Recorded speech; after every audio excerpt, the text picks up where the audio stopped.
রমাদান মাস, পুরো মাস জোরে রোজা রাখা ফরজ। রোজা রাখা কি? আরো জোরে বলেন কি? রোজা রাখা কি? হুজুর জানি তো, জানি, কিন্তু আমাদের তো বড় সমস্যা আছে। আমি একটা কথা বলি কি, রমাদান আসলে আমার বিশ্বাস এই চান্দিনাতেও হোটেল সালাদিয়ায় ভরে যায়। হোটেল সালাদিয়া তৈরি হয় কি হয় না? হোটেল সালাদিয়া চিনেন না? সালাদিয়া মোড়ানো হোটেল বানানো হয় কি হয় না? আর আমাদের যুবকেরা কাকের মতো দেখবেন মুখ মুছতে মুছতে বের হয়, ভেতরে কি করে তো আল্লাহই জানে। আমরা কি ভেতরে দেখি? তো বের হতে দেখি, আর বের হওয়ার সময় কাকের মতো মুখ মুছতে মুছতে বের হয়। হয় কি হয় না? তাদের জানা নাই রোজা যে ফরজ, জানে কিন্তু বাহানা ধরে। কি কয় হুজুর? কয় হুজুর আমার গ্যাস্ট্রিকের প্রবলেম। হাট্টা কাট্টা বালোহান টাইপের যুবক মনে করে কি যে রোজা রাখলে না জানি খিদায় মরে যায়। আমি তাদের বলি মাদ্রাসায় যাও, গিয়া দেখো 9 বছর 10 বছরের বাচ্চাও রোজা রাখতেছে, একটাও মরে নাই। কথা ঠিক না বেটে? শয়তানের ধোঁকা। দুপুরের দিকে একটু ক্ষুধা লাগে তো মনে করে যে মারা যাবে। আবার কেউ কেউ আছে বাহানা ধরে, হুজুর গ্যাস্ট্রিকের প্রবলেম। আপনারা এই বাগুরের মানুষ এমনিও দেবিদ্বারের মানুষ, শিক্ষিত মানুষ। কুমিল্লার মানুষ শিক্ষিত, দেবিদ্বারের মানুষ আরো বেশি শিক্ষিত। আমি যদ্দূর জানি, একটা সময় জরিপ আমার, এখন জানি না এখন আপনারা ওই শিক্ষিতর হারে এগিয়ে আছেন কিনা। একটা সময় এই কুমিল্লায় সবচাইতে বেশি শিক্ষিতের হার দেবিদ্বারের ছিল। এখন আসে নাকি? এখনো আপনারা শীর্ষে আছেন, টপ লেভেলে আছেন, না নিচে নেমে গেছেন? জানি না, থাকলে তো আসেন, ভালো কথা। ইউরোপ আমেরিকার ডাক্তাররা অমুসলিম রুগীদেরকে, অমুসলিম ডাক্তার অমুসলিম রুগীদের কি পরামর্শ দেয় জানেন? কয় যে মুসলমানদের মতো রোজা রাখো। সুবহানাল্লাহ বলবেন না? কার মতো রোজা রাখো? বলেন কার মতো রোজা রাখো? অথচ আমাদের মুসলমান বাহানা দেয় যে আমার গ্যাস্ট্রিকের প্রবলেম। গ্যাস্ট্রিকের প্রবলেম, ইউরোপ আমেরিকার ডাক্তাররা গবেষণা করে দেখেছে অধিকাংশ রুগী, গ্যাস্ট্রিকের রুগী রোজা রাখলে তার গ্যাস্ট্রিক ভালো হয়ে যাবে। বলবেন যে কি করে সম্ভব? আপনারাও বুঝবেন কি করে সম্ভব জানেন? আমরা যে সকালে খাই, দুপুরে খাই, বিকালে খাই, চিকিৎসকরা কি বলে, ডাক্তাররা কি বলে শোনেন। আমাদের খাবার হজম হয় আর পেটের নিচের দিকে কিছু ময়লা আবর্জনা জমা থাকে। আগে একটা বিষয় বুঝেন, সমস্ত রোগের উৎপত্তিস্থল পেট। কথা ঠিক না বেঠিক? মাথা ব্যথা হলে ওষুধ খান, যায় কই? পা ব্যথা হলে ওষুধ খান, যায় কই? পেট ব্যথা হলে ওষুধ খান, যায় কই? পেট ঠিক তো সব ঠিক। মেদা বা স্টমাক হচ্ছে সমস্ত রোগের উৎপত্তিস্থল। এখানে নিচে যখন ময়লা আবর্জনা জমা হয়, যেমন কোনো বোতলে যদি তেল রাখা হয়, দেখবেন যে নিচের দিকে ময়লা আবর্জনা খাদ জমা হয়। হয় কি হয় না? ওই যে পেটের নিচের দিকে ময়লা আবর্জনা জমা থাকে, এগুলো গ্যাসের প্রবলেম তৈরি করে। আপনি যেহেতু মাহে রমাদানে খুব ভোরে সাহারির সময় খান, খাবার খান, সাহারি খান, 6-7 ঘন্টার মধ্যে খাবার হজম, কিন্তু আপনার মেশিন তো চালু, ইঞ্জিন তো চালু, ইঞ্জিন তো অপেক্ষা করে আপনি আবার খাবেন, সেটাকে হজম করবে। কিন্তু যখন আপনি খান না, তখন সে আপনার পেটের নিচের দিকে নজর দেয়, দিয়ে দেখে যে নিচের দিকে কিছু ময়লা আবর্জনা জমা আছে, ওগুলোকে নিঃশেষ করতে থাকে, ডাইজেস্ট করতে থাকে। এমন করতে করতে বিকেল হতে হতে ওই ময়লা আবর্জনা পর্যন্ত শেষ করে ফেলে, নিঃশেষ করে ফেলে। 1 মাস এইভাবে যখন পেট ক্লিন হতে থাকে, আল্লাহু আকবার, মাস শেষে তার হজম শক্তি শক্তিশালী হয়, তার পেট ক্লিয়ার হয়, তার গ্যাসের প্রবলেম থাকে না। তবে হ্যাঁ, কিছু কিছু গ্যাসের প্রবলেম এমন হতে পারে যে রোজা রাখলে ব্যথা করবে, কষ্ট হবে। তো হুজুর ওরা কি রোজা রাখবে না? ওদের ব্যাপারে ডাক্তারদের পরামর্শ হচ্ছে যে রোজার আগেই চিকিৎসকের পরামর্শ নিয়ে, ডাক্তারদের পরামর্শ নিয়ে সামান্য ঔষধ সেবন করবে। আর আমরা বলি কি জানেন, ঔষধ সেবনের পাশাপাশি আল্লাহর কাছে দোয়া করতে থাকবে, আল্লাহ রমাদান বরকত রহমত মাগফিরাতের মাস কাছে চলে আসতেছে, রোজাগুলো যাতে ঠিক মতো রাখতে পারি। সামান্য ঔষধ সেবন করেছি, ঔষধের কোনো ক্ষমতা নাই, আপনি সুস্থ করে দেন। আল্লাহর কসম, দোয়া করতে থাকলে রমাদান আসার আগেই আল্লাহ তাবারক ওয়া তাআলা তাকে সুস্থ করে দেবেন। রমাদানের রোজা মিস করা যাবে না, মিস করা যাবে না, মিস করা যাবে না। আমি যুবকদেরকে বলি, দেখো তোমাদের ভিতর বড় গফলত। আমাদেরকে বলে ঘর থেকে মায়েরা বলে, বাবারা বলে যে হুজুর হাট্টা কাটা যুবকটাও দুপুরবেলা খায়, রোজা রাখে না। যুব সমাজের প্রোগ্রাম থেকে আমি আগে যুবকদের বলি, রোজা রাখো, চেষ্টা করে দেখো। তুমি যা মনে করতেছো রোজা তোমার কষ্ট হয়, হ্যাঁ না খেয়ে থাকলে দুপুরের দিকে একটু পেটটা তো মোচড় দিবেই। আর এখন তো ঠিক জুন জুলাইয়ের মতো বড় দিন না, দিন তো অনেক ছোট হয়ে গেছে। আপনারা যারা এই সময় বরাতে রোজা রাখছেন 15 তারিখে, আমার বিশ্বাস আমি নিজে টেরই পাই নাই কখন দিন শেষ হয়ে গেছে। কথা ঠিক না বেঠিক? এবার রমাদানের দিন এখন থেকে একটু একটু বড় হবে, কিন্তু এত বড় হবে না, এত গরমও থাকবে না। এইবার যদি যুবকরা রোজা না রাখে তাহলে বুঝতে হবে এগুলো সবগুলোর বন্ধুত্ব হচ্ছে শয়তানের সঙ্গে। কোনো কষ্ট হবার কথা না। রোজা এটা মুসলমানদের জন্য অনেক বড় নিয়ামত এবং শারীরিকভাবেও এটা অনেক উপকারী। যেমন নামাজও শারীরিকভাবে অনেক উপকারী। আমি তো মুসলমান যুবকদের কি বলবো, ওরা তো খবর রাখে না। আমরা নামাজ পড়ি, আমরা রোজা রাখি, দেখেন কাফের বেঈমানরা এতে করে ওরা ভীত, এতে করে ওরা ভীত সন্ত্রস্ত, ভয়ে কাঁপে। আপনাদের মনে আছে কিনা, কয়েক বছর আগে এক মালউন অভিশপ্ত মুসলমানদের নামাজ এবং রোজার বিরুদ্ধে খুব বক্তৃতা করছে। কয় না মুসলমানদেরকে নামাজ পড়তে দেওয়া যাবে না। কয় কেন? কতবার দেখো না এগুলো সারিবদ্ধ হয়ে নামাজ পড়ে, একসাথে রুকুতে যায়, একসাথে সেজদায় যায়। এর মানে হচ্ছে এগুলো ট্রেনিং দিতেছে, যুদ্ধের ট্রেনিং, যুদ্ধের ট্রেনিং। যুদ্ধের ট্রেনিং সৈনিকরা দেয় না, দেখবেন যে কাতারবদ্ধ হয়ে দাঁড়ায়, লেফট রাইট করে একসঙ্গে উঠবোস করে। তোরা বলে মুসলমানেরা তো আর সরাসরি সবাই যুদ্ধের ট্রেনিং নেয় না, তবে কিছু মুসলমান আছে নামাজের মাধ্যমে যুদ্ধের ট্রেনিং নেয়, একসঙ্গে দাঁড়ায়, একসঙ্গে উঠে বসে সেজদা করে, রুকু করে। আর তারা রোজা কেন রাখে জানো? রোজা রাখে যুদ্ধের ময়দানে গেলে অনেক সময় না খেয়ে থাকতে হতে পারে, এই জন্য না খেয়ে থাকার প্র্যাকটিস করা লাগে, না খেয়ে থাকার অনুশীলন করা লাগে। ওই কাফের বেঈমানরা মনে করে মুসলমানরা নামাজ পড়ে, এটা ট্রেনিং। মুসলমানরা রোজা রাখে, এটা ট্রেনিং। আবার মুসলমানরা জবাই করে, গরু পশু জবাই করে, এটাকেও ট্রেনিং মনে করে। তারা ভয় পায়, মনে করে এইভাবে গু মাতাকে তারা জবাই করে, না জানে আমাদের পাইলে, গু মাতার সন্তানদের পাইলে তারা কি করে। তোমরা তো এগুলোর ফজিলত বুঝো না। দেখো নামাজ এবং রোজার দুনিয়াবি ফজিলত আছে, আখিরাতের ফজিলত আছে। নামাজ রোজার মাধ্যমে শুধু ঈমান মজবুত হয় এমন না, ঈমানও মজবুত হয়, শারীরিকভাবে মানুষ ফিট হয়, ফিটনেস ঠিক হয়। তুমি মুসলমান নামাজ যদি ঠিক মতো পড়ো, তোমার কাজেও দেখবা, কাজেও মনোযোগ তৈরি হবে, কাজেও তুমি শক্তিশালী হবা। রোজা যদি ঠিক মতো রাখো, শারীরিকভাবেও তুমি শক্তিশালী হবা, কাজেও তুমি মনোযোগ হবা, অলস হবা না। যদি রোজা নামাজ ঠিক মতো করতে না পারো, অলস হয়ে থাকবা। আর তুমি তো মুসলমান, গোটা পৃথিবী বেঈমান কাফির ইহুদি নাসারা তোমার দুশমন। চূড়ান্তভাবে কোনো না কোনো দিন তোমাকে তাদের বিরুদ্ধে লড়াই করতে হবে। তুমি যদি তাদের ধারণা অনুযায়ী তুমি লড়াইয়ের প্রস্তুতি নিতে নাই পারো, তাদের মোকাবেলায় টিকতে পারবে না।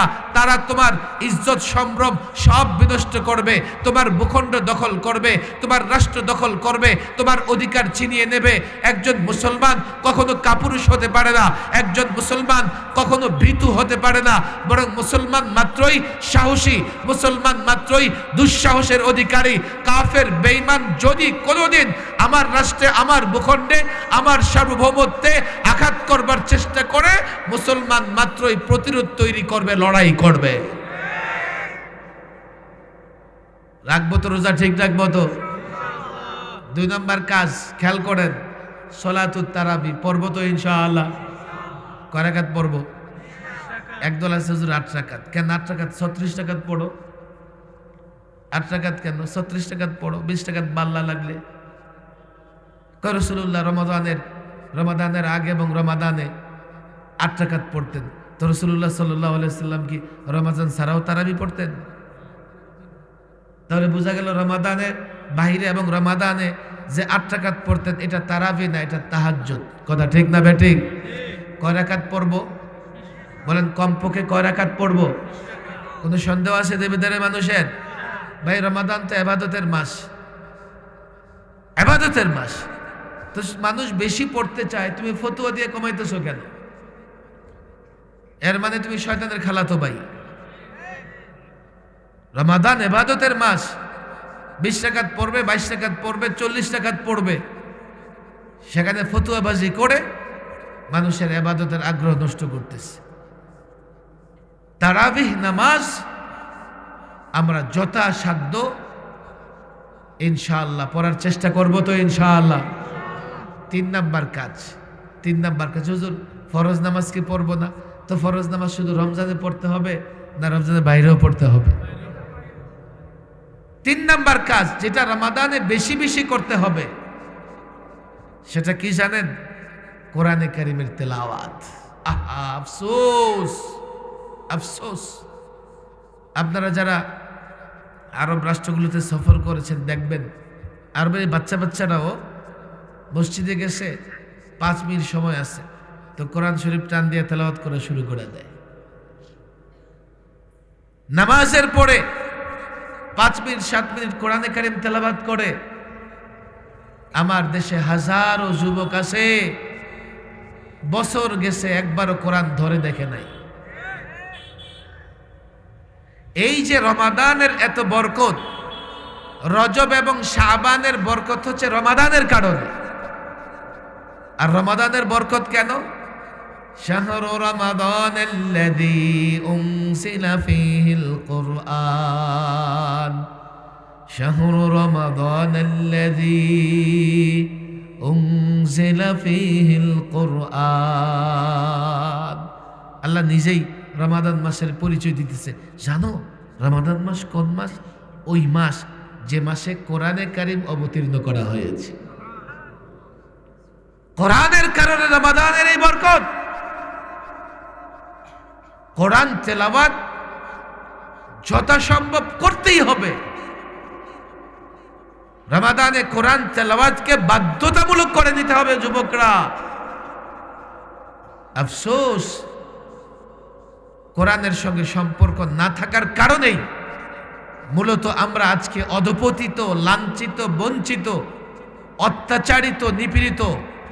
1 নাম্বার কারণ হচ্ছে এই মুসলমানদের কোরআনের সঙ্গে সম্পর্ক নাই।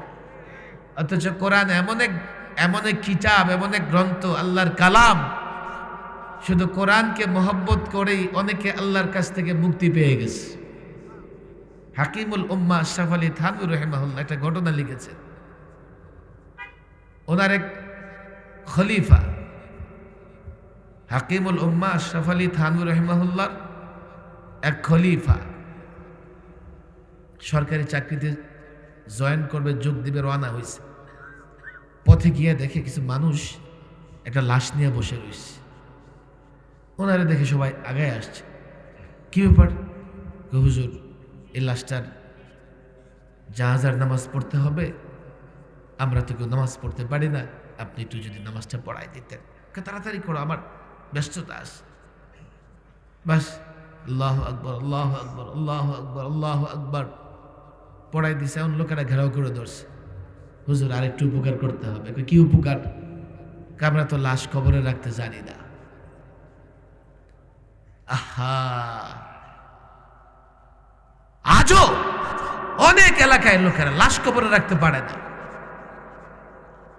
আপনি যে মারা যাবেন, আপনার লাশটা যে কবরের সুন্নত মোতাবেক রাখবে আপনার পরিবারের লোকজন, গ্যারান্টি নাই, জানেই না। একেবারে সোজা করে শোয়া, চেহারা থাকতে হবে কেবলার দিকে, তো মাথাটা ঘুরায় দেয়। দেয় কি দেয় না? তোমার যদি মাথাটা জীবিত অবস্থায় ঘুরাই দেওয়া হয় মোড় দিয়ে, কেমন লাগবে? শুধু চেহারা না, পুরা সিনা কেবলার দিকে থাকতে হবে। কিভাবে করবেন? কবর সেভাবে খনন করবেন। কবরের মাঝখানে লাশ রাখার জন্য কাইট করে একটা গর্ত করা লাগে, এটা মানুষ করে না সাধারণত। আর না হলে কি করবেন? লাশটাকে পেছনের দেয়ালটাতে হেলান দিয়ে দিবেন, সিনা চেহারা কেবলার দিকে থাকবে। কেবলার দিকে যখন দিবেন, মানুষ যখন কাইত হয়ে শোয়, এই মাথার নিচে হাত বা বালিশ দেওয়া লাগে, নাহলে ঘাটটা কি হয়ে থাকে? বাঁকা হয়ে থাকে। এই জন্য এদিকে একটু উঁচা করে মাটি দিয়ে দিবেন, যাতে ঘাটটা বাঁকা না হয়ে থাকে। লাশ কবরে রাখা মানুষ জানে না। উনি বলেন ঠিক আছে চলো, তুমি লাশটাকে কবরে রাখলেন, দাফন করে চলে গেলেন। অফিসে গিয়া পকেটে হাত দিয়ে দেখে জয়েন্ট লেটার নাই। হায় হায়, কোথায়? উল্টা পায়ে দিছে দৌড়। এলাকায় গিয়ে বলতেছে দেখো পকেটে একটা কাগজ ছিল, জরুরি কাগজ, মনে হয় কবরে পড়ে গেছে লাশ রাখার সময়, একটু কবরটা খনন করো, আমি দেখি কাগজটা আসে কিনা। লোকেরা বলে আপনি আমাদের এত উপকার করছেন, আহা আমরা আপনার কিছুই করতে পারবো না, এটা হবে না, চলেন যাই। দ্রুত গিয়া কবর থেকে মাটি সরাইছে। আল্লাহ আকবার। মাটি সরাইয়া দেখে জান্নাতি ফুল দ্বারা কবরটা পরিপূর্ণ হয়ে আছে। উনি তো অবাক, যে এলাকার মানুষ নামাজ পড়তে পারে না, জানাজার নামাজ, লাশ কবরে রাখতে পারে না, এলাকায় এত বড় আল্লাহ করতে গাছ। এই লোকেরা বলো উনি কি করতো? কজন কি করতো? সারাদিন আমরা কৃষি কাজ করতাম, গরু চড়াইতাম, সেই তাই করতো, দুধ দহন করে বাজারে বিক্রি করতাম। কয় না, তোমরা আসলটা বলতে পারো নাই, তার কোনো আমল ছিল, আমাকে বলো। আমরা জানি না। কই ঘরে নিয়ে চলো। তার ঘরে গেছে, বিবিকে জিজ্ঞেস করতেছে তোমার স্বামী এমন কি করত যার কারণে আল্লাহ তাআলা তার কবরটাকে জান্নাতের বাগান বানাই দিছে? কয় না, সাধারণ মানুষ যা করত তাই তো করত, গরু চড়াইতো, কৃষিকাজ করত। তবে হ্যাঁ, মাঝে মধ্যে দেখতাম ওই তাকের উপরে একটা বই রাখা আছে, এই বইটা নামাইতো, নামাইয়া চুমু খাইতো, চুমু খাইয়া এটা খুলতো, পড়তে পারতো না, তার আঞ্চলিক ভাষায় সে বলতো ইয়ে বি সচ কাহান, ইয়ে বি সচ কাহান, ইয়ে বি সচ কাহান, এটাও সত্য কথা, এটাও সত্য কথা, এটাও সত্য কথা। আবার চুমু দিয়া এটা রেখে দিত। ওই বুজুর্গ হাকিমুল উম্মার খলিফা লাভ দিয়া বইটা নামায়া দেখে দুনিয়ার কোনো লেখকের লিখিত বই না, আল্লাহর কালাম কোরআন। শুধু কোরআনকে মোহাব্বত করছে, আল্লাহ তাবারক ওয়া তাআলা তাকে কবরের আযাব থেকে মুক্ত করে দিয়েছেন, মাফ করে দিয়েছে। এখন এই কোরআন যদি কেউ পড়ে, তেলাওয়াত করে, কোরআনের বিধানগুলোর উপরে যে আমল করে, তার মর্যাদা কত হবে, তার মর্যাদা কত হবে। আজকাল যুবকরা হয়েছে কি, কোরআনই তেলাওয়াত করে, কোরআন ধরেই দেখে না। পাক্কা ওয়াদা করেন, হাত উঠান, হাত উঠান, একটা খতম কোরআন শরীফ করবেন রমজানে। এত দুর্বল ইনশাআল্লাহ। ছাত্ররা বলবে হুজুর তাহলে এতদিন তো 4টা করতাম, এখন একটা করুন, বাড়তি একটা, বাড়তি। গত রমজানে 2টা করলে এবার কয়টা বলেন? কয়টা? গত রমজানে 3টা করলে, গত রমজানে 4টা করলে, যদি কেউ জিন্দিগিতে করে নাই তো এবার কয়টা করবে বলেন? কয়টা? আরো জোরে বলেন। এত দুর্বল আওয়াজ কেন? কয়টা?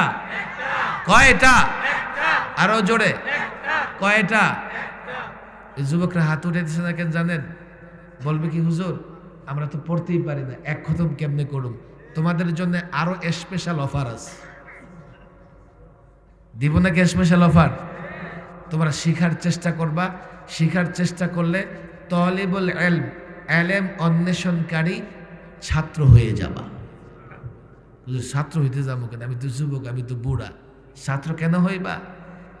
দ্বীনি ইলম যে অন্বেষণ করে, যে ছাত্র, তার মর্যাদা কি জানো? ফেরেশতারা তার পায়ের নিচে নূরের পর বিছায়া দেয়। মর্যাদা কত! দ্বীনি ইলম যে অর্জন করার জন্য বের হবে, চেষ্টা করবে, তার উপমা, তার উদাহরণ জানো? কেমন যেন সে জান্নাতের পথে হাঁটতেছে। কেউ যদি স্টেশনের পথ ধরে হাঁটে যাবে কোথায়? মসজিদের পথ ধরে হাঁটলে যাবে কোথায়? জান্নাতের পথ ধরে হাঁটলে যাবে কোথায়? আমি যারা কোরআন পড়তে পারে না তাদের জন্য স্পেশাল অফারের কথা বলে গেলাম, আমার ব্যক্তিগত না। এ রমাদানে প্রত্যেকটা যুবক যারা কোরআনে কারিম পড়তে পারে না তারা পড়ার চেষ্টা করবে। করবো তো ইনশাআল্লাহ? বলেন করবো তো ইনশাআল্লাহ?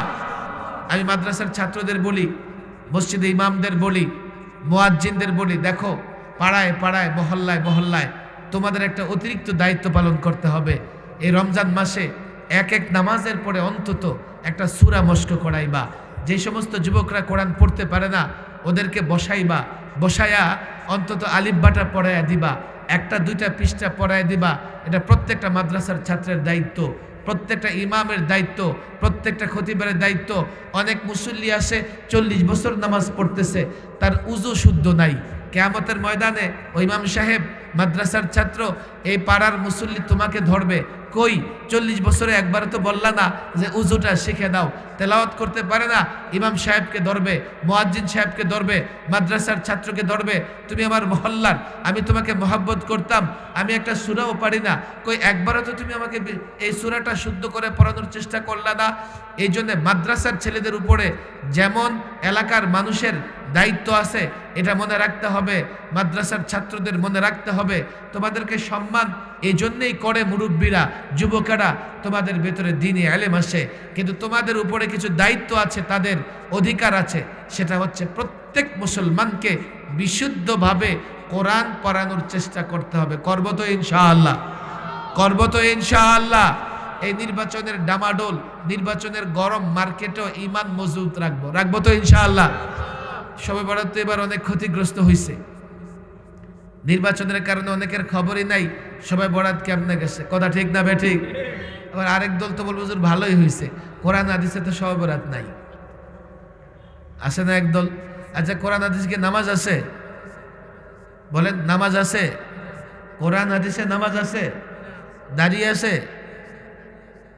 দাঁড়িয়ে কেমনে থাকবো, নামাজ কেমনে থাকবো? কোরআন হাদিস তো আরবি ভাষায়। শবে বরাত ফার্সি শব্দ, এটা কোরআন হাদিসে নাই। তো শবে বরাত দ্বারা যেই রাত উদ্দেশ্য, ওই রাতের কথা হাদিসে আছে না নাই? এটা একটু মুখস্থ করে নেবেন, নাহলে ওরা সহজে আপনাদের ধোঁকা দিবে। ওই রাতের আরবি নামটা কি বলেন দেখি?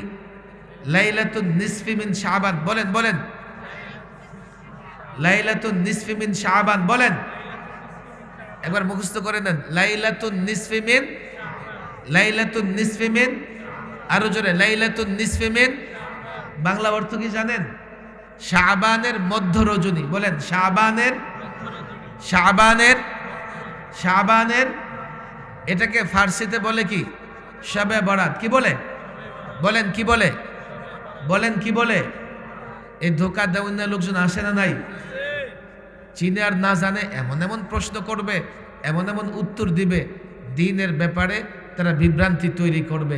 এই সময় বরাত যে গেছে অনেকের খবরও নাই, কারণ বাজার গরম, ওদিকে গেলে নোট। আসে না নাই? আমি আপনাদের এলাকার অবস্থা জানি না, আমি বলতেও আসি না আপনারা কি করেন না করেন, বাংলাদেশের অবস্থা বলতেছি। কিন্তু এই নির্বাচনের এই গরম বাজারের কারণে রমাদানকে ভুলা যাবে। এখন হলো কে হারবে কে জিতবে গবেষণা। যখন হার জিত ফাইনাল হয়ে যাবে তখন গবেষণা করবে কেমনে হারলো কেমনে জিতলো। কথা ঠিক না বেঠিক?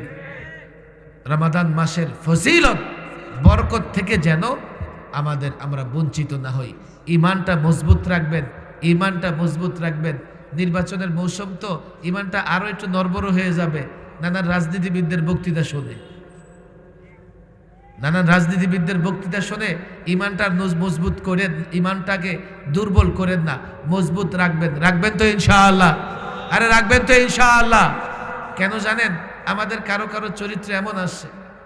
আপনাদের একটা কবিতা শোনাই দিই, আমি আমার বয়ান শেষ করে ফেলবো, খেয়াল করে শোনেন। মুফতি আমিন রাহিমাহুল্লাহ, নাম শুনছেন? নাম শুনছেন না? সিংহ পুরুষের নাম। কথা ঠিক না বেঠিক? ওই ছাত্র জীবনে হুজুর থেকে আমরা কিছু কবিতা শুনতাম, মাদ্রাসার ছেলেদের এগুলো শোনাই দেই, শোনার মনে রাখার চেষ্টা করো। হুজুর প্রায় এই কবিতাগুলো বলতেন। আমাদের ভেতরে রাজনীতির কারণে হোক, নানা কারণে হোক, কিছু মুনাফিকি চরিত্র আসে। আরে আসে না নাই? হজবে ক্যা কাবা কা, হজবে ক্যা কাবা কা और गंगा का स्नान भी, हज भी क्या काबा का और गंगा का स्नान भी, राजी रहे रहमान भी, नाराज न हो शैतान भी। कातिल से मोहब्बत, कातिल से मोहब्बत, मकतूल से हमदर्दी भी, कातिल से मोहब्बत, मकतूल से हमदर्दी भी, ये तो बचा जज़ाए मोहब्बत किससे मंगेगा। हज भी क्या काबा का और गंगा का स्नान भी, बा मुसलमा अल्लाह अल्लाह, बा मुसलमा अल्लाह अल्लाह, बा हुনুদ রাম রাম। এমন চরিত্রের লোকজন আসে না নাই? হজ भी क्या काबा का और गंगा का स्नान भी, কাবা শরীফে গিয়ে হজ করে, আবার দেখবেন গঙ্গায় গিয়ে স্নানও করে। আরে আসে না নাই? हज भी क्या काबा का और गंगा का स्नान भी, राजी रहे रहमान भी, नाराज न हो शैतान भी। যাতে আল্লাহ রহমানও রাজি থাকে, শয়তানও নারাজ না হয়। इश्क कातिल से भी और मकतूल से हमदर्दी भी, কাতিল হত্যাকারী তার লগত রাখে, আবার যে মাকতুল যারা হত্যা করা হয়েছে তার কাছে গিয়া, তার পরিবারের কাছে গিয়া সহানুভূতি জানায়। রাসে না নাই? ये तो बचा जज़ाए मोहब्बत किससे मंगेगा। এই যে দুমুখী আচরণ করতেছো, কাতিল মাকতুল উভয়ের সঙ্গে সম্পর্ক, কাকে মহব্বত করো আসলে তুমি? এই নির্বাচনেও হ্যাঁ আমার ভোট দরকার, সমর্থন দরকার, আমি জয়ী হতে চাই, চাও, কিন্তু যুবক মুসলমান পাক্কা ঈমান রাখো, পাক্কা ঈমান রাখো। ভোটের জন্য ঈমান বিক্রি করা যাবে না, ভোটের জন্য ঈমান বিক্রি করা যাবে না। তুমি ইসলামী দল, তুমি ইসলামী রাজনীতি করো, ক্লিয়ার বলো। হ্যাঁ, তুমি যখন ইসলাম বাস্তবায়ন করার কথা বলবা, তো ইহুদি নাসারা পশ্চিমারা তোমাকে ক্ষমতায় যেতে দেবে না, তোমাকে তারা ক্ষমতায় যেতে দেবে না। ঠিক আছে, কারণ তারা ইসলামের দুশমন, মুসলমানদের দুশমন। তুমি যদি তাদেরকে সন্তুষ্ট করতে চাও, তারপরও তারা তোমাকে ক্ষমতায় যেতে দেবে না। তুমি তোমার ঈমান এবং বিশ্বাসের উপর অবিচল থাকবা, যাই হোক। হ্যাঁ জনগণ, আমি জনগণের কাছে ইসলামের নামে ভোট চাইবো। জনগণ যদি আমাকে ভোট দেয়, পশ্চিমাদের তাওয়াক্কা করার, পরোয়া করার কোনো সুযোগ নাই। তাদেরকে তখন বৃদ্ধাঙ্গুলি দেখাই বলে দিতে হবে, তোমরাই তো বলো জনগণ যা চায় তাই হবে। এদেশের জনগণ ইসলাম চেয়েছে, ইসলাম দিয়ে রাষ্ট্র চলবে। ইসলাম চেয়েছে, ইসলাম দিয়ে অর্থ ব্যবস্থা চলবে। ইসলাম চেয়েছে, ইসলাম দিয়ে বিচার ব্যবস্থা চলবে। ইসলামী আইন, যাকে শরিয়া ল বলে, শরিয়া আইন বলে, তোমাদের পছন্দ হোক আর না হোক, আমরা চেয়েছি, জনগণ চেয়েছে, জনগণ সমর্থন দিয়েছে, এইভাবেই চলবে। তোমাদের পরোয়া করবার কোনো সুযোগ নাই। পশ্চিমারা অনেক, তাদের জেলাসি আছে, অনেক আপত্তি করবে আপনাদের নিয়ে। হুজুর শরিয়া ল বাস্তবায়ন করবেন, এত কঠোর ল, চুরি করলে কি হাত কেটে দিবেন? এই 2 দিন আগেই তো দেখলাম এক অটো রিক্সা চালক, ছিনতাইকারী, রিক্সার পেছনের সিটে বৈশা হাতুড়ি দিয়ে তার মাথায় আঘাত করে রিক্সা থেকে নিচে ফেলে দেয়। এরপরে রিক্সা নিয়ে দৌড় দিস। ছিনতাইকারী চোর, কথা ঠিক না বেঠিক? ইসলাম কঠোর শাস্তি দিয়েছে, চুরি করবা হাত কেটে দাও। তখন তাদের চোরের জন্য মায়া হয়, কিন্তু চোর যে 10 জনের মাথা কাটতেছে, পেট কাটতেছে, এটা তারা দেখে না।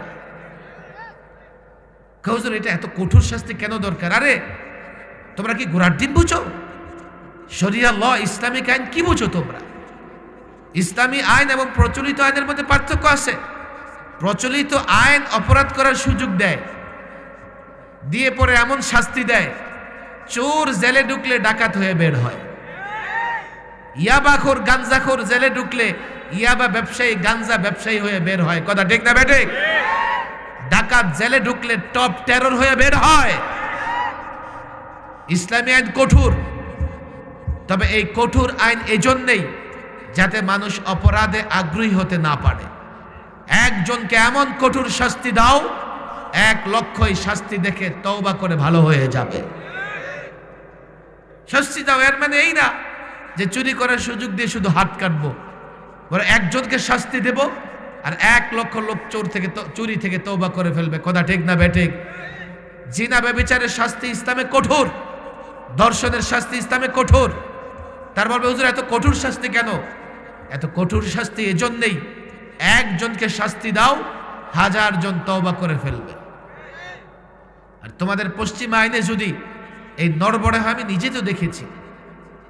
আমি 47টা মামলায় 3 মেয়াদে লম্বা সময় কারাগারে ছিলাম। সর্বশেষ 21, 22, 23-এর একটা লম্বা সময় আমি জেলখানায় ছিলাম। আমি দেখেছি জেলখানায় এই প্রচলিত বিচার ব্যবস্থা কত নোংরা। বাইরে ইয়াবা খাইলে গাঞ্জা খাইলে পুলিশ ধরে, কিন্তু আমরা দেখছি জেলের ভেতরে নিরাপদে ইয়াবা গাঞ্জা খায়। আমাকে বলো তোমাদের কিসের বিচার ব্যবস্থা? ডাকাতি ছিনতাই করলে বাহিরের ভেতরে গ্রেফতার হয়, অথচ টপ টেরররা দিব্যি জেলখানার ভেতরে থেকে বাইরে চাঁদাবাজি করতেছে। এই প্রচলিত আইনের মোকাবেলা শরিয়া ল, শরিয়া আইন। তারা তাদের অনুর্বর মস্তিষ্ক দিয়ে যে আইন বানাইছে এটাকে তারা মনে করে যথেষ্ট, আর শরিয়া ল একটু কঠোর, এটাকে মনে করে না এটা বাস্তবায়ন করা যাবে না। আপনারা যদি এটা বাস্তবায়ন করেন আপনাদেরকে সাপোর্ট করব না, আপনাদেরকে ক্ষমতায় যেতে দেব না।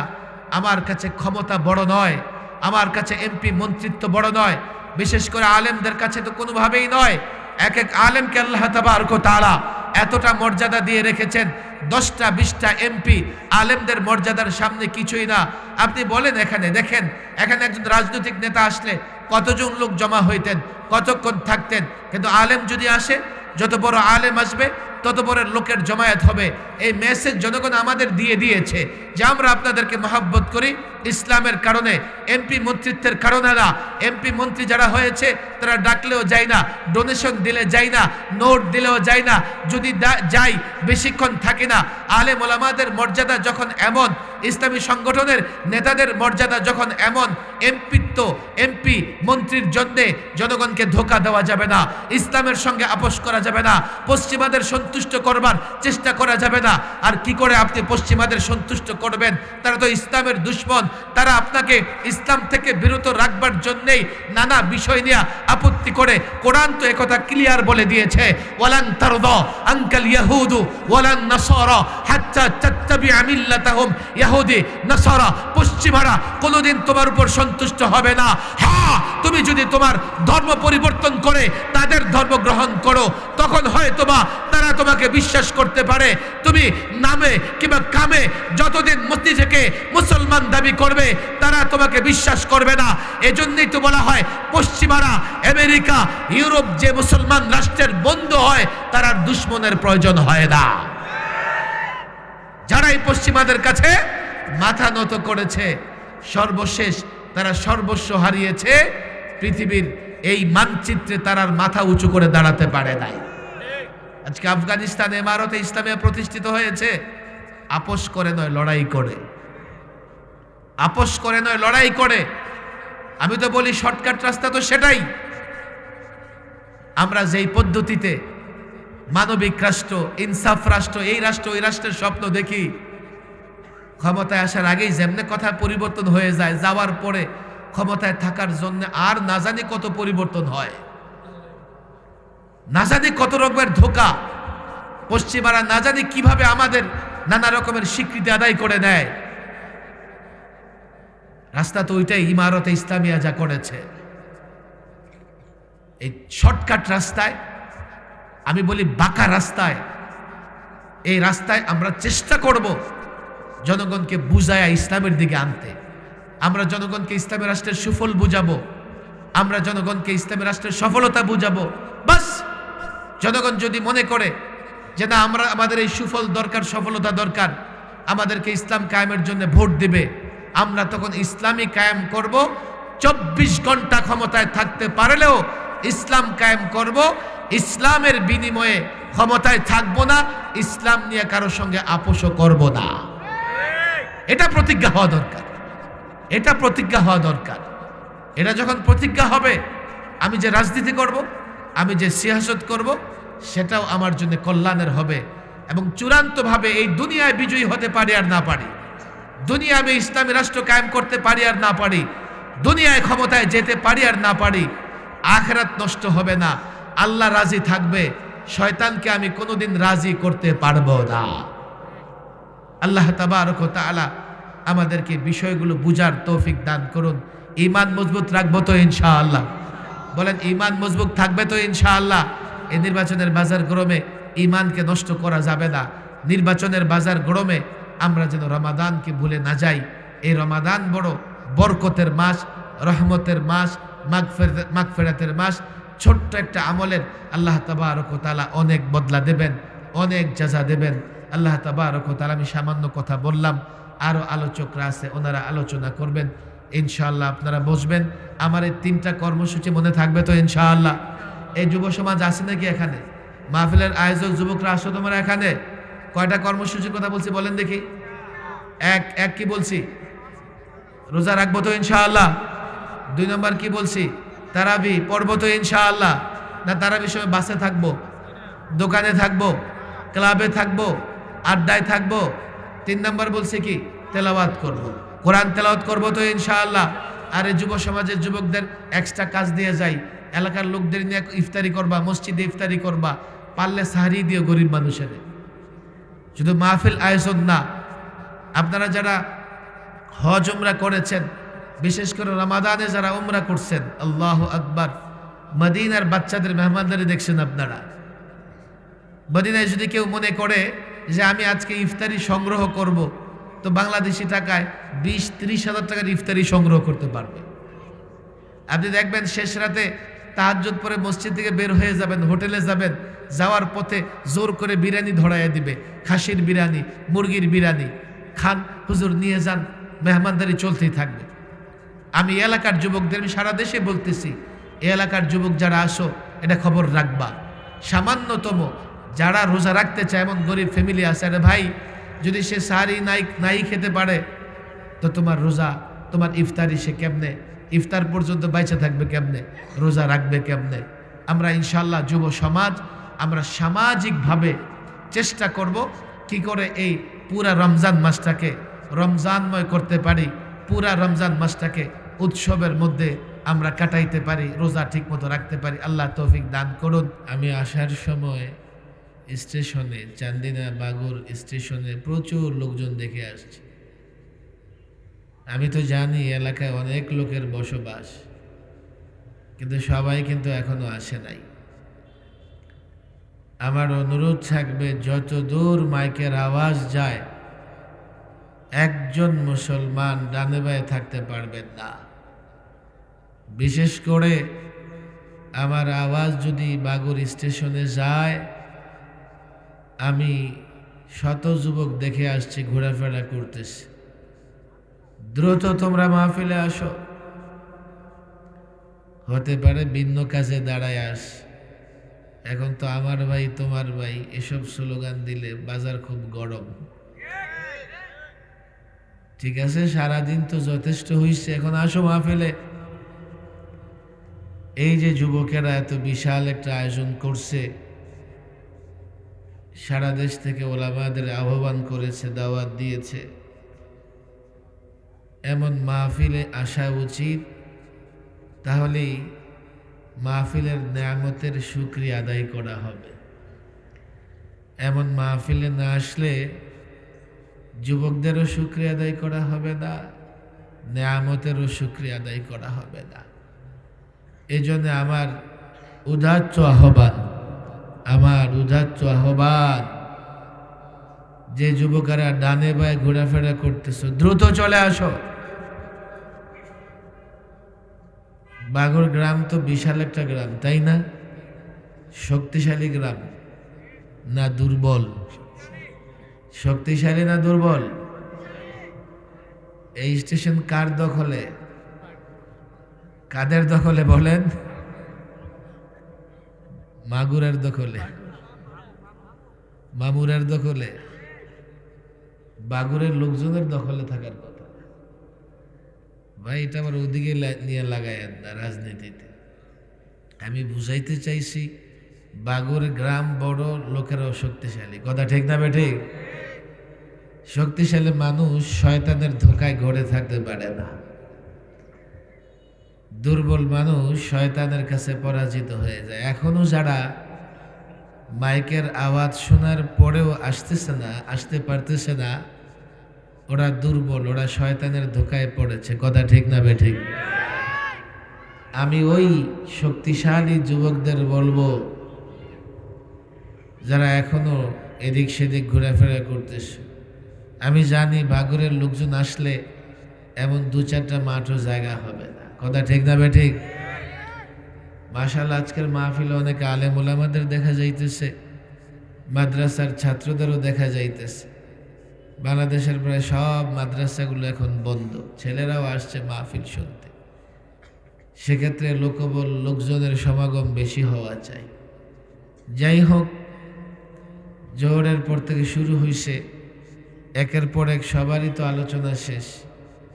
আমি কিছুক্ষণ আলোচনা করব, এরপরে খালেদ সাইফুল্লাহ আইয়ুবী সাহেব আলোচনা করবেন।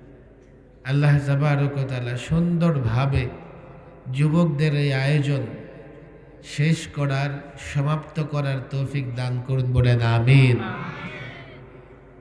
আরবি একটা মাস চলতেছে, মাসের নামটা কি বলতে পারবেন? বলেন কি নাম? মাদ্রাসার ছাত্ররা বলো। শুধু শাবান বললে তো লোকেরা বলবে এই শাবান তো আমার ঘরেই আছে। শাবানুল মুআজ্জম, শাবানুল মুআজ্জম। মুআজ্জম কোথেকে আসলো? রমাদানুল মুবারক বলি না? রমাদানে করিম বলি না? রমাদানুল মুবারক।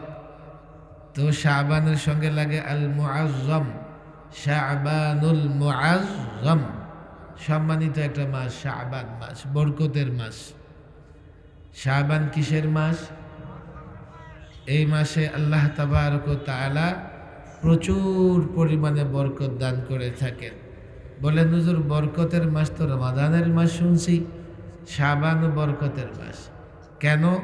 রজব এবং শাবানে বরকত নাজিলের দোয়া করে গেছেন খুদ রাসূলুল্লাহ সাল্লাল্লাহু আলাইহি ওয়াসাল্লাম। একটা দোয়া আমরা রজব মাস থেকে করে আসতেছি না? আল্লাহুম্মা বারিক লানা ফি রজব ওয়া শাবান ওয়া বাল্লিগনা রমাদান। পারি তো সবাই নাকি? পড়েন দেখি।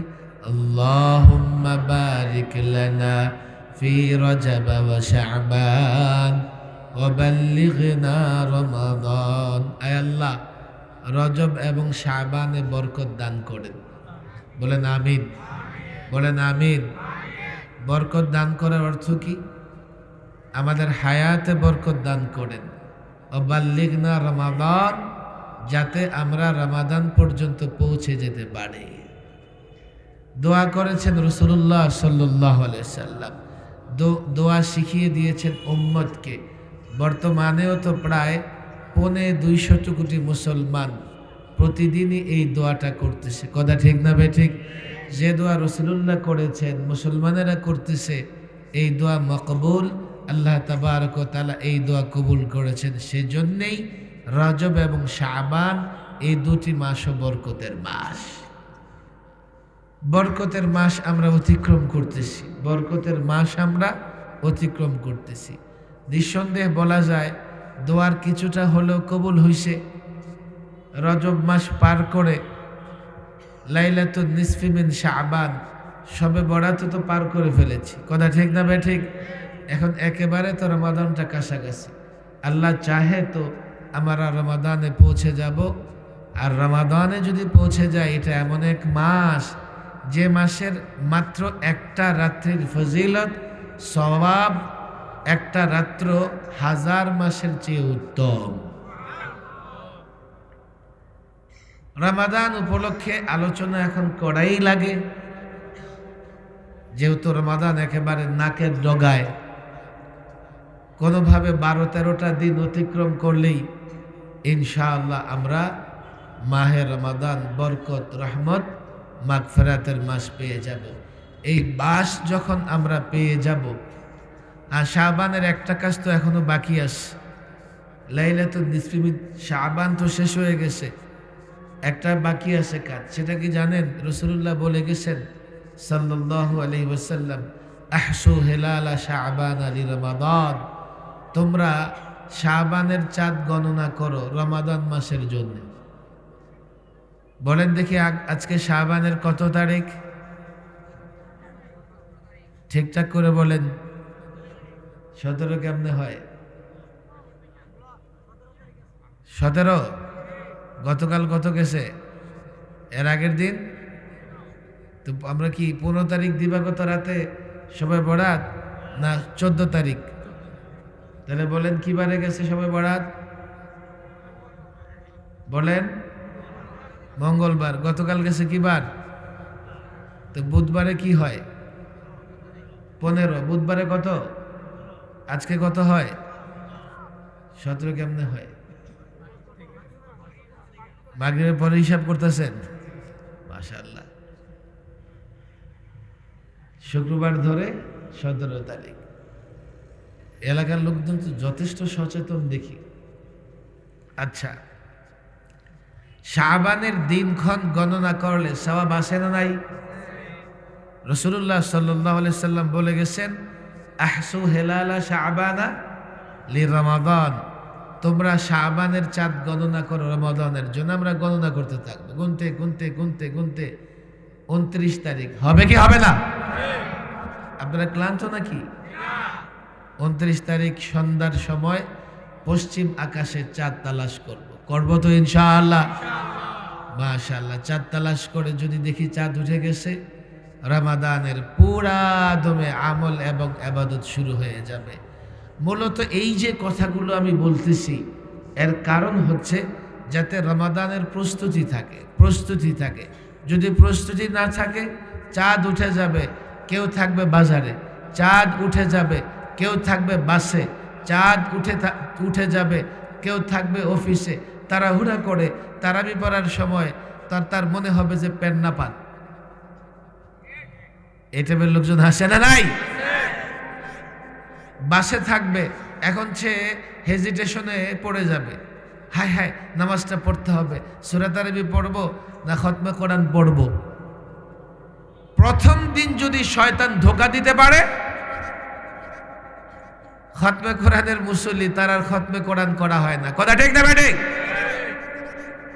প্রথম দিন শয়তান ধোঁকা দিতে পারলে পুরো রমাদানের শিডিউল নড়বড় হয়ে যাবে।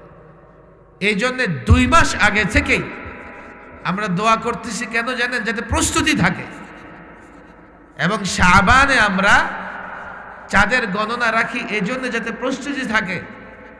আমাদের যুবকেরা এটা ভালো বুঝবে, যত বড় প্রোগ্রাম হয়, অনুষ্ঠান হয়, তত আগে থেকে দিনক্ষণ গণনা শুরু হয়। কথা ঠিক না ঠিক? আমাদের এই দুনিয়ায় জাগতিক সবচাইতে বড় আয়োজন কোনটা? দুনিয়ার দৃষ্টিকোণ থেকে সবচাইতে বড় আয়োজন কোনটা বলেন দেখি? World cup. কে ইলেকশন? এখন ওয়ার্ল্ড কাপ দিয়ে দেখেন, পাবলিক ইলেকশন বাদ দিয়ে 120 দিন আগে থেকে কাউন্টডাউন শুরু হয়ে যায়। মাত্র 120 দিন বাকি, পোড়া কপাল। মিডিয়াগুলো দেখবেন পত্রিকায় কাউন্টডাউন করতে থাকে, আর মাত্র 119 দিন, আর মাত্র 118 দিন। এমন করতে করতে কমতে কমতে আর মাত্র 3 দিন, আর মাত্র 2 দিন, আর মাত্র 1 দিন, আর মাত্র 12 ঘন্টা, আর মাত্র 6 ঘন্টা, আর মাত্র 3 ঘন্টা, আর মাত্র 1 ঘন্টা। এরপরে ব্রেকিং নিউজ দেয়, কিছুক্ষণের মধ্যে পর্দা উঠবে নামবে, দেয় কি দেয় না? কেন জানেন? যাদের যুবকদের ভিতরে আগ্রহ থাকে, আর আমাদের যুবকেরা ওই আগ্রহ পাইয়া উন্মাদ হয়ে যায়, চেহারা পরিবর্তন হয়ে যায়। চেহারার মধ্যে রং দিয়া যে দেশে মহব্বত করে সে দেশের পতাকা আঁকে, কাপড় পরিবর্তন হয়ে যায়, কাপড়ে ওই প্লেয়ারের নাম্বার দিয়া জার্সি পরিধান করে, ট্রাউজার প্যান্ট পরিবর্তন হয়ে যায়, দিওয়ানা পাগল পাড়া হইয়া 1.5 মাইল 2 মাইল লম্বা পতাকা বানায় রাস্তায় ঘুরতে থাকে। কথা ঠিক না বে ঠিক? এরপরে দেখবেন ঘরের ঘেটআপ চেঞ্জ হয়ে যায়, তার পড়ার রুমে গিয়ে দেখেন টেবিলের সামনে নানান প্লেয়ারের ছবি দেওয়া, ছবি লাগানো, পোস্টার লাগানো আছে না নাই? কেন করে এগুলো জানেন? যাতে একটা যুবকও ওয়ার্ল্ড কাপ মিস না করে, একজন আগ্রহী মানুষ সে যেন ওয়ার্ল্ড কাপ মিস করতে না পারে। আমাদের ভিতরে এমন আগ্রহ থাকা দরকার। দুনিয়াবি এই দৃষ্টিকোণ থেকে, দুনিয়ার দৃষ্টিকোণ থেকে বড় আয়োজনে দুনিয়াদারদের আগ্রহ আসে, কিন্তু আমরা যারা আখিরাতকে বিশ্বাস করি, আমরা যারা মনে করি মরতে হবে, আমাদের আখিরাতের প্রোগ্রামে এমনভাবে আগ্রহ থাকতে হবে যাতে ওই মাস শুরু হওয়ার পরে একটা মুহূর্ত নষ্ট না হয়। কথা ঠিক না বেঠিক?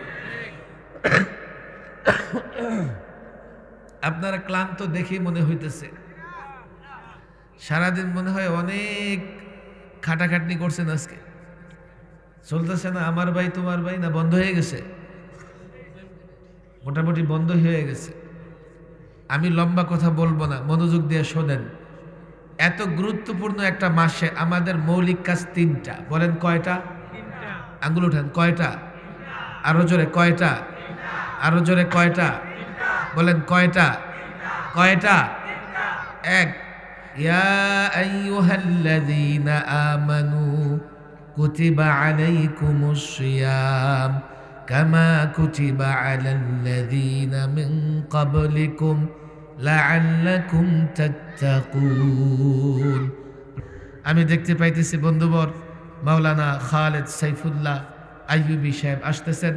আমরা বসি, মাশাআল্লাহ। যুবকরা যারা পড়ে আসছো তোমরাও বসো, শেষ পর্যন্ত আমরা আলোচনা শুনবো এবং দোয়া করে যাব তো ইনশাআল্লাহ? দোয়া করে যাব তো ইনশাআল্লাহ? আল্লাহ তাবারক ওয়া তাআলা তৌফিক দান করুন। ওমা তৌফিকি ইল্লা বিল্লাহ ওমা আলাইনা ইল্লাল বালাগ।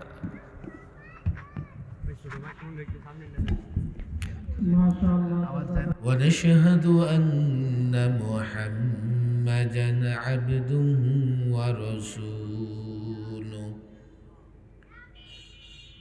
أما بعد فأعوذ بالله من الشيطان الرجيم. بسم الله الرحمن الرحيم. يا أيها الذين آمنوا العالمين اللهم صل على محمد وعلى آل محمد كما صليت على إبراهيم وعلى آل إبراهيم إنك حميد مجيد. اللهم بارك على محمد وعلى آل محمد كما باركت على إبراهيم وعلى آل إبراهيم إنك حميد مجيد. বাগর পূর্বপাড়া যুব সমাজের উদ্যোগে আয়োজিত 15তম বার্ষিক ওয়াজ মাহফিলের মোহতারাম সভাপতি হযরত মাওলানা শফিউল্লাহ সাহেব, আমন্ত্রিত ওলামায়ে কেরাম,